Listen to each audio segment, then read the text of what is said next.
present For the Record with Neil Heinen. A discussion of Governor Tony Evers' proposed budget and what to look for moving forward is next on For the Record. Thanks for joining us. I'm Neil Heinen. It was divided government in one of its purest forms. Governor Evers proposing a budget that delivers on the promises that got him elected, and a cool reception from the opposition party in control of the state legislature. What, if anything, is there on which the two sides can agree? We'll talk about substance in the governor's budget proposal and its prospects, and if time allows, perhaps look ahead briefly to the spring general election, as I welcome to For the Record News 3 Now Assistant News Director and longtime senior political reporter Jessica Arp, and my colleague from the Wisconsin State Journal, editorial page editor Scott Milfred. Hey. Nice to be here. Thanks for coming, you two. You bet. So, where do we start with this budget? What were the most significant aspects of it from your perspective, Jess? Well, I mean, going into the budget address itself, there were a lot of things that we knew. We knew about school funding. This was a proposal that he'd rolled out as state superintendent. We knew about the Medicaid expansion that he was proposing. There were a number of things that they sort of rolled out ahead of time. The biggest question mark that was answered was on roads and his plan to find $600 million to help fill the transportation fund essentially and continue to fund some major priorities in the state in fixing roads and bridges and some even mega projects in southeast Wisconsin. This 8 cents a gallon gas tax increase, being one of the most substantial announcements, but then that being paired with a rollback of the minimum markup law on fuel, which I actually was just sort of speculating, like, how many people even know what that is anymore? I mean, it's a Depression-era law that aimed to try to, make sure certain retailers couldn't drive others out of business. And so Governor Evers is sort of putting that out there as a way to mitigate this gas tax increase. But, when you talk to the retailers and you really look at some of the numbers, the question about how much that could actually mitigate that 8 cent a gallon increase, it's an open question. And as obscure as minimum markup is, it has always been a contentious issue anytime you bring it up. I mean, it's just really divisive on both sides. Right, yeah, absolutely. And I mean, I think still you're going to see the petroleum marketers, anybody that owns a gas station, say, hey, we can't compete with the Costco's and the Sam's Clubs of the world who can afford to super mark down gas if this law isn't somewhat in effect. I mean, they have the ability to meet competition right now, but even that can make it difficult. So even when you look at how the numbers stack up, again, it's kind of an obscure law, but like when you look at how the numbers stack up, sometimes they can even charge under what minimum markup is supposed to be because of this competition piece of it. So whether it's going to save people at the pump, I don't know. But it's we've been talking about a gas tax increase for so long. I think to find out what people really think about it and see, some of the public opinion numbers on it in the coming months is going to be really interesting. What would you add to that as far as what you saw? The thing that struck me the most was that it wasn't a compromise budget. He talks a lot about compromise, and I think Governor Evers decided probably a month ago, based on some of the statements by Speaker Voss and Senate Majority Leader Fitzgerald, that they were not going to take his budget and adjust it and send it back to him. They were going to do their own budget. So I think Governor Evers decided strategically, I'm going to put down a document for them to compare to the Republican document. And so he put in kind of a wish list of Democratic items. He said it wasn't a Democratic budget. I think it clearly is. Well, this is what got him elected, right? I mean, these issues, Right, and so I think he's able to say now, look, I tried. I put a lot of this in the budget. I fought for it. It's not all going to get in. A lot of it's not going to get in. Are you going to argue that some of it shouldn't get in, Scott? Absolutely. Because it's policy stuff, right? Yeah, I think when the Fiscal Bureau, every budget, nonpartisan agency, they're not on one team or the other. They come in and using sort of a historic way of doing it, a neutral way of doing it, they look through the entire budget and they say, this item here is non-fiscal. Maybe there's a tiny bit of spending, but predominantly it's non-fiscal. And so then there's a lot of pressure from people like our editorial board, maybe your editorial board, to take the policy out of the budget because it's not good government if the reason why people stick policy into the budget, whether it's like medical marijuana or my favorite issue, nonpartisan redistricting. I was going to say, I mean, we both are going to have such a hard time with that. Yeah, I love it. And if the Fiscal Bureau says it's fiscal, God bless them and let's keep it in. Right. But I think the reason why you want to take the policy out is stuff gets put in there that couldn't pass on its own. And I think in Wisconsin we want people to have to vote on things specifically if it's fiscal power or if it's non-fiscal policy. Yeah. But if you're spending money, sure, put it in the budget. Just, you know, practically, Jess, when you think about, I mean, I'm thinking transportation in particular, and the public sentiment around fixing the roads. Might that not be an issue where the public gets to the Republican legislature and says, we have to have some agreement here on how to fix the roads? Well, I mean, Governor Evers is using that as an example. I mean, some of the Marquette polling that's shown that people are willing to pay more for good schools and good roads. And so, I mean, I think there's that possibility. People don't want to see lanes of the interstate closed in the middle of the winter because the roads are falling apart. They want to see them fixed. But I think this combination, because there's the gas tax increase, there's the minimum markup law, but then there's a $10 increase on title fees. There's a new surcharge for hybrid vehicle drivers. There's a heavy truck fee. So this is like a combination platter of things that would bring this revenue into the transportation fund. And I don't know if it's, I mean, the gas tax is the thing that affects the most people. It's the thing that is, like, you know, internally, emotionally, that people are going to have the most reaction to. So I think it is going to be interesting to see how the public and outcry over this affects things. And we even talk sometimes about, you know, there's the provision in this bill that would give a driver's license to undocumented immigrants. Right. It's something like that that might be more likely to bring protests or groups of people to the Capitol than maybe an 8-cent a gallon gas tax increase would. And hasn't the governor said that he wants to spend more on local roads rather than the interstate? Is that correct? Although they do enumerate some new I-43 mega projects in the Milwaukee area in this too, but you know, the 9439 project that's in Dane County stays on track. But yeah, I think there's some more money for local roads. How much? $600 million. About $600 million. Does that make a dent in our infrastructure needs? Well, he also indexes it. So even though it's an 8-cent gas tax, every year it would go up with inflation. And yeah, $6 million is a lot. Yep. I think there's more agreement on roads than the Republicans are letting on. I think they want to figure out a way that was, you know, Tony Evers, that's his gas tax, even though we went along with it. But you know, the Assembly has proposed a gas tax increase in the past. I think everybody knows the roads need more money and that there's a lot of potholes, and I wouldn't be surprised if that's one of the areas where it's easier to come up with an agreement. They'll back off the 8 cents, maybe they'll do half that. Toll roads isn't in this either, you know, like, and that's something the legislature's talked about too. Yeah, but there's also, you mentioned the driver's license issue. There are some things in there that they're obviously not going to go for. I think, you know, Voss was behind Governor Evers shaking his head in the camera shot. Right? Yeah, right. And that was one of them. So. All right, well, when we come back, we'll talk about easier stuff like school funding and Medicaid. And right after this on For the Record.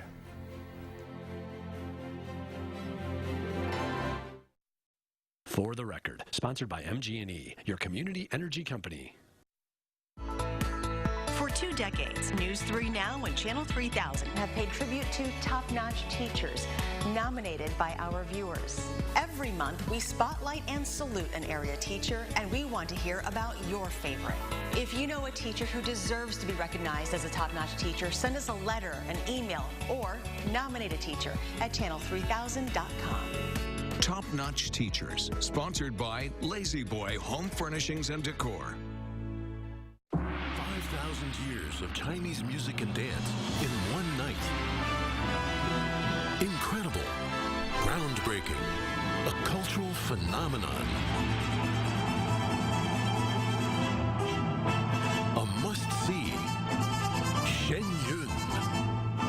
Coming to Overture Center. Center for the Arts, May 7th and 8th. Tickets at Genion.com/Madison or call 800-800-4410. Here's your Buick, sir. Actually, that's my Buick. Your Buick doesn't have a roof rack. This is my Buick. How are we going to fit in your mom's Buick? Easy. I like that new Buick. Me too. I was actually talking about that Buick. I knew that. Did you? Buick's fresh new lineup is full of surprises.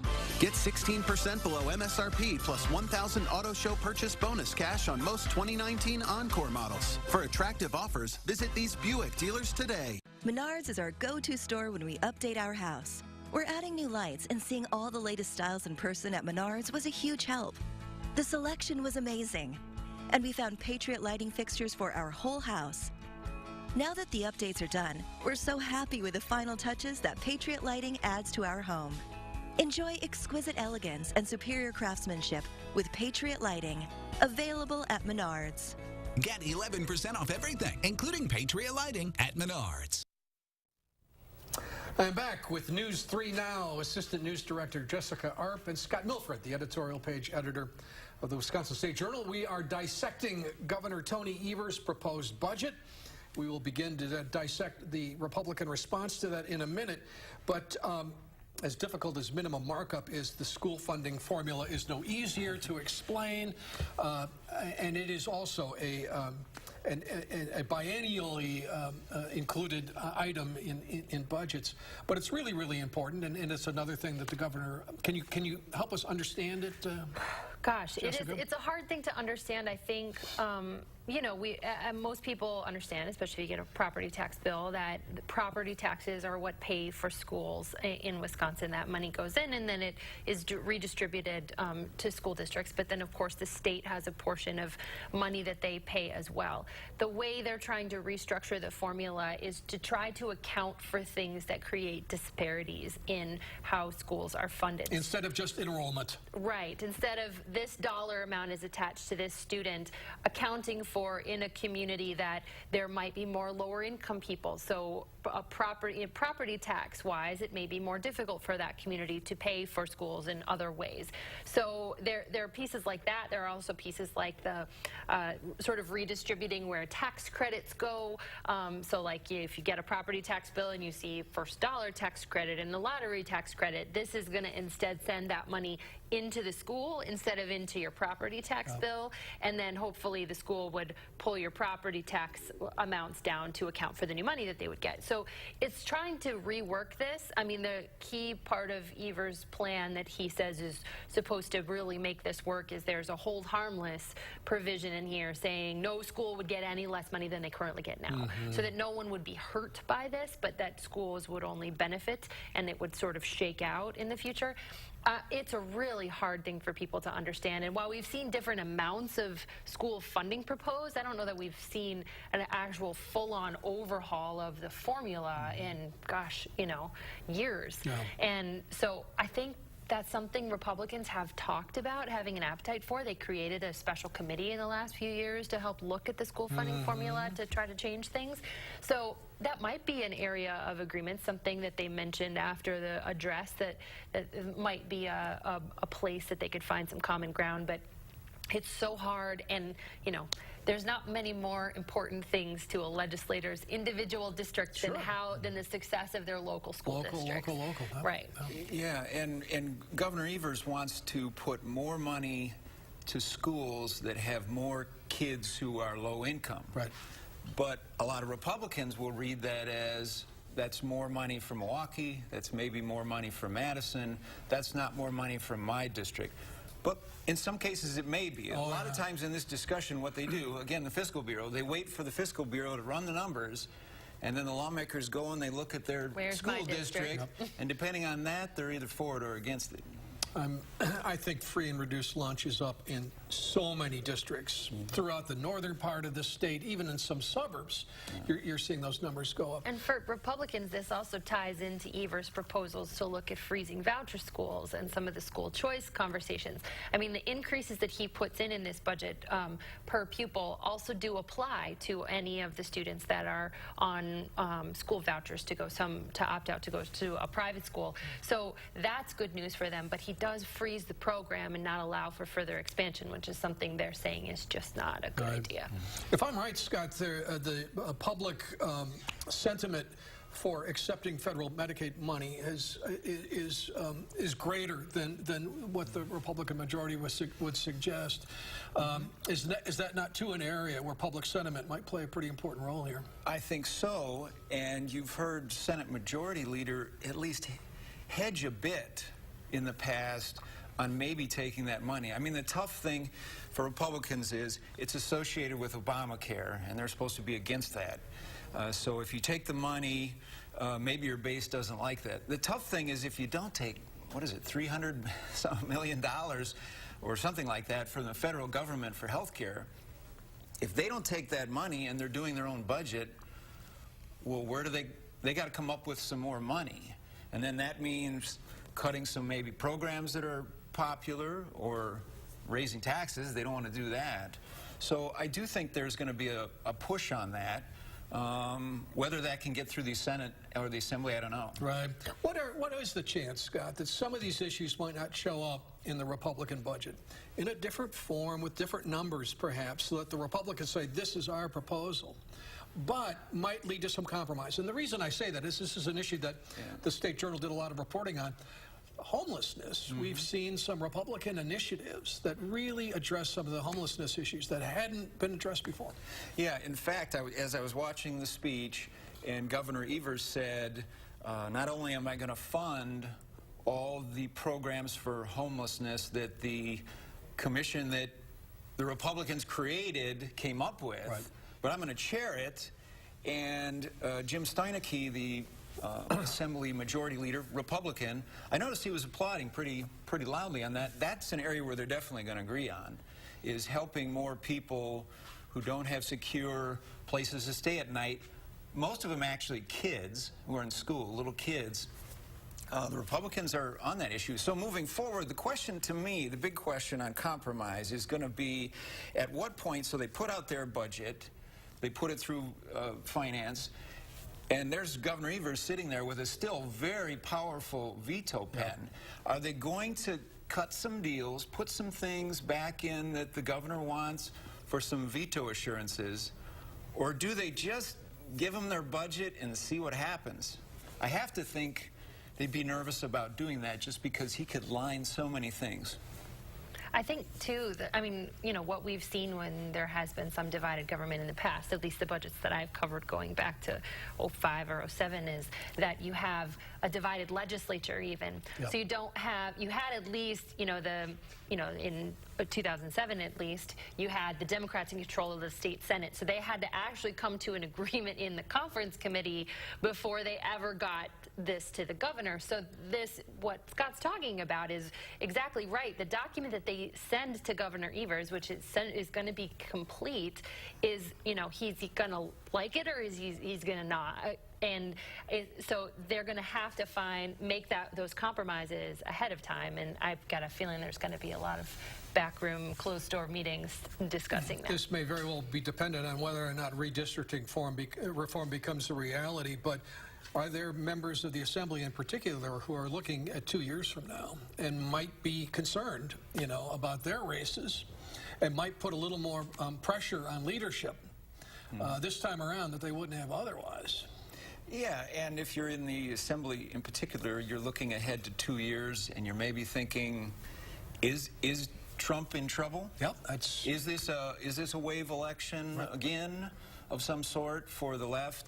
If so, I need to hedge against that. Maybe I vote against the budget, or maybe I really stick up for some good government things like nonpartisan redistricting, which we do have a few now Republicans in the legislature that are warm to that. All right, a look at natural resources, some criminal justice proposals when we come back on For the Record right after this.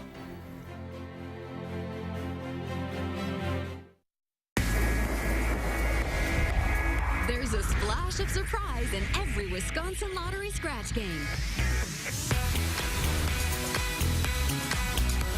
Introducing 5, 10, 20, and 50 times the money. It's an exciting multiplier family of games with prices at $1, $2, $5, and $10. The bigger the ticket, the bigger the multiplier, with top prizes of up to $100,000. Instant scratch games from the Wisconsin Lottery. Odds are you'll like them.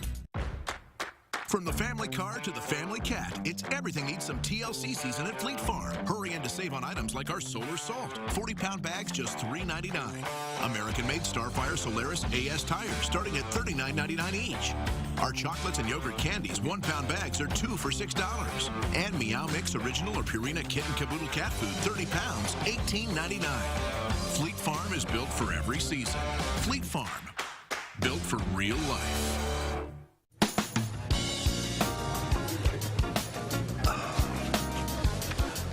What are you thinking? Thinking about burger fries and some pie. You know it's 9 o'clock in the morning. Well, then bring the pie first. Thought you'd seen every burger deal out there? Well, meet Perkins' new burger, fries, and pie combo, just $9.99. That's right, any of our big American specialty burgers, crispy fries, and a slice of famous Perkins pie, only $9.99. A classic deal plus dessert only at Perkins. This is where we go to work. And this is where we live. Where we've built solid friendships, spent happy times, and helped each other through life's challenges. We send our kids to school here, own homes, pay taxes, and help choose the people who represent us. We know you care about what happens here because we do too. And it's why at News 3 Now, we work hard to be the area's most trusted source for local news.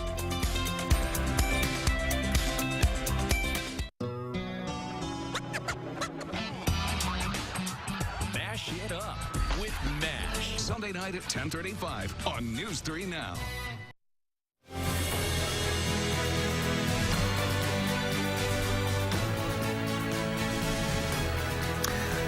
We're talking about Governor Evers' proposed budget. Jessica Arp, the assistant news director and longtime senior political reporter for News 3 Now, and Scott Milfred, the editorial page editor of the Wisconsin State Journal. There are just a couple of little things that I thought would be worth mentioning. Criminal justice reform, there's been some momentum for that built up since the election, but the governor put some proposals in his budget that seem like it might help further that conversation a little bit. I think generally there's agreement on that. Remember the Koch brothers in Madison, liberal Madison, the evil Koch brothers, we think of them as, but they have really, I think, changed the Republican Party view on that. They're all for criminal justice reform. The federal government did it, Donald Trump did it, but really the place to do it is state government because that's where it mostly happens. And so I think there's an appetite for that. Robin Voss will tell you about criminals that have gotten out and he's hired at his popcorn place. He believes in that too. I think another point though where I saw Robin Voss shaking his head on the TV behind Tony Evers was on the decriminalization of marijuana. That doesn't mean they won't approve medical marijuana. I think that's possible, but... In fact, he has said at prior news conferences that I've been at, too, that that's something that they're open to looking at, or at least he was. There's been, when you look at both caucuses, I think there's some division within the Republican caucuses about where they stand on specifically medical marijuana. But yeah, I think that's yet another one of those issues, though, where there's some disagreement with popular opinion, with citizen opinion on an issue. I do think that the expungement measures, that's something that we've definitely seen bipartisan. Raising attorney pay, particularly public defenders. You agree on that. Yeah, you saw a number of Republican senators in particular stand up and cheer when there was discussion of more assistant district attorneys across the state raising pay for attorneys. You know, I think between that and then the 17-year-olds being charged as juveniles instead of automatically waived into adult court, there has been some bipartisan history in the past on those measures too. I think that the devil's going to be in the details on like how close they can get to a real compromise. And I guess this is a done deal, but I was kind of surprised at the bipartisan agreement on delaying the closing of Lincoln Hills. It appears that everybody wants to get it right, and that's why they're willing to delay it. I just thought there'd be a little more urgency on some lawmakers to get that thing done. Yeah, I mean, you saw some that said, you know, when they were saying, like, indefinitely, like, we weren't going to put the one-word answers for no from some of the Republican senators that were involved. So I think there still is some disagreement about the future of that facility there. I think Lincoln Hills has just been a bad headline machine kind of for everybody for 2 years or so. And it seems like everybody in the legislature, regardless of which side they're on, they're trusting the professionals, and they're just saying, yeah, let's fix this, and if we need to keep it open longer, fine, but let's take care of this problem and not see it in the front page anymore. And then maybe lastly, you've heard that there's some surprise that there wasn't more natural resources component in this budget? I mean, I think there was a lot of discussion of clean drinking water. This is the year of clean drinking water in Wisconsin. The governor has declared it. There was some discussion of putting climate change scientists back into the DNR after there had been some controversy over that in the Republican administration.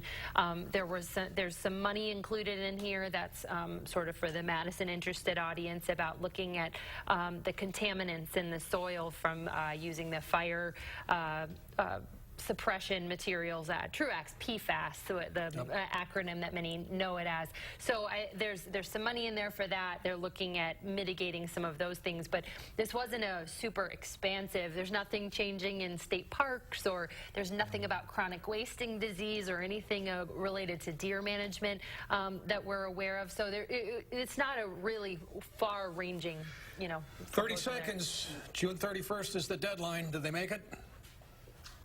They never make it. But I don't think it's going to be as late as the last one when Voss and Fitz couldn't agree. So, Scott, Jessica, thanks very much. We're going to come back and wrap up For the Record right after this. Due to record-breaking winter weather, inventory is backing up. Ashley Home Store has purchased truckloads of merchandise from top brand manufacturers. Pay just pennies on the dollar for furniture, mattresses, and appliances now during the $5 million emergency sell-off through Tuesday at the Ashley Home Stores of Madison. Update your floors with Empire Today's $50 room sale. Buy one room, get floors for all other rooms for just $50 each. So when you buy one room, it's only $50 for laminate in the kitchen, $50 for carpet in the bedroom, and $50 for hardwood in the office. There's no limit. Buy one room and it's $50 for floors in each additional room. Schedule now. 800-588-2300 Empire. Today. If it seems like great phone deals are always for new customers, think again. U.S. Cellular customers are loyal. So now everyone can get 50% off all smartphones.